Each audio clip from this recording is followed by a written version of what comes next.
All right.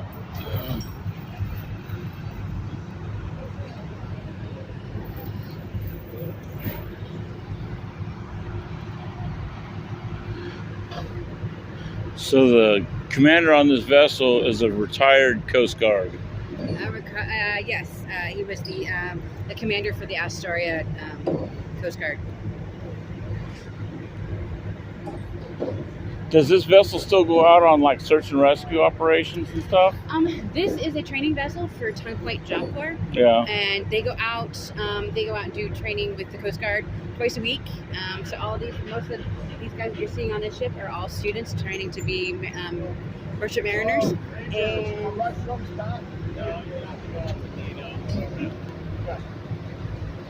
And so they do a lot of trainings with the Coast Guard in tandem. They also do a lot of trainings about hazmat and oil spills and fire. They do a lot of different trainings.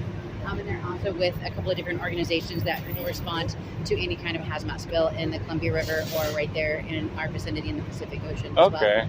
You must be the spokesperson for this vessel. Not for this vessel. I work at Tongue Point Job Corps. Tongue Point. And so yeah, I'm here to help as their support. I brought the van up from Astoria so that they're not stuck on the ship today all weekend. So.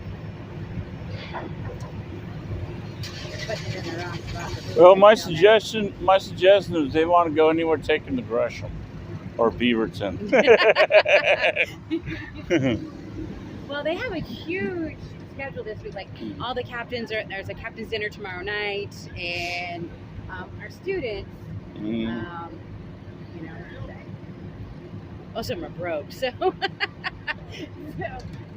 they'll stick pretty close to around here, at least for eating purposes.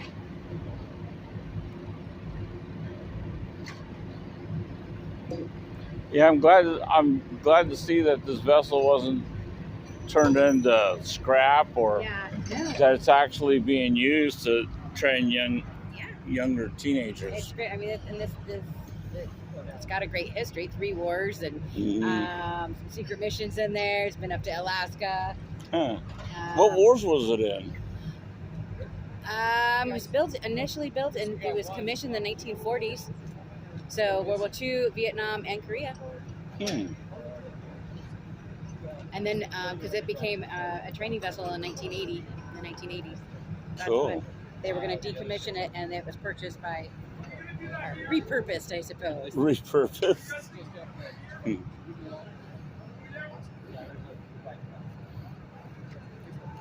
But yeah, I'm just thankful that it's being used for what it is.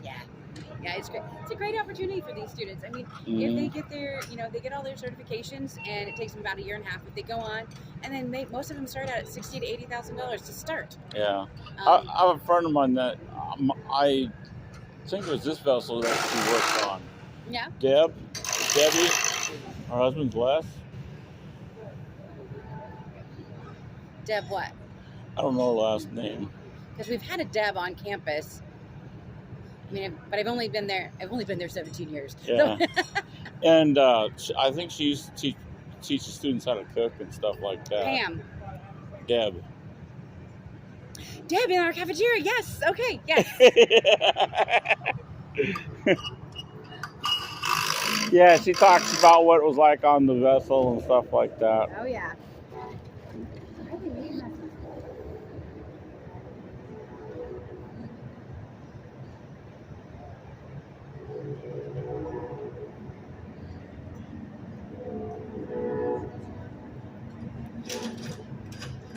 So Tongue Point, that whole facility, that's U.S. government property? Yeah, it was originally built in the 1930s as a U.S. Navy base. Okay. It's been a Job Corps since the 1960s. Tongue Point was the second Job Corps ever created in the United States. At that point, it had just been an empty base. It wasn't even active anymore. So the Department of Labor took it over from the Department of Defense, and it's been a Job Corps ever since. Okay, so the Department of Defense doesn't own it, Job Corps does. Tongue Point, Job Corps, Department of Labor. So yeah, it's still federal. They just Oh, switched okay. from one branch to another. Yeah. So a lot of the Job Corps are defunct military bases and things like that. Yeah, I parked in their parking lot and did a First Amendment audit on their security. And he's like, "You're parked on federal property." I go, "What do you mean? This is Job Corps." "No, you're on federal property. You got to leave." We are federal. So.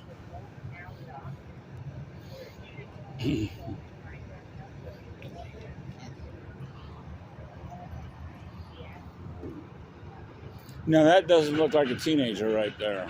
That is one of our instructors. That's Gordon. And the guy up in the red shirt and the red hat, that's our captain. Oh, okay. That's Captain Tamburello.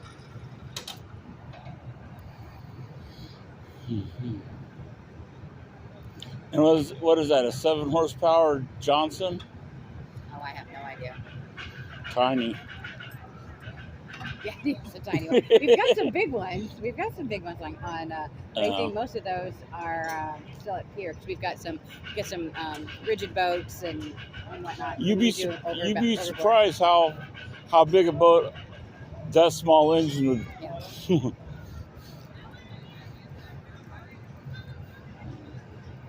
I mean, I had a 40-foot Owens, and it when the engines went out, I had a Johnson just like that, and I threw it over, did all the stuff so that I could use it, and it actually did good with the ship. Nice. So. It's quite the structure they are building. But there's a lot of difference between a ship this size and a 40-foot cabin cruiser. Well, and this is solid metal. I mean, Yeah. it's thick. And there's about 6 feet of cement at the bottom of it right now. So 6 feet of cement. it should be. I think so. Yeah. I know part of the specs that I read. Huh. What's that? In case it hits a mine? How they built them back then, I guess. Well, you have a good day and be safe. Thanks. You too. All right.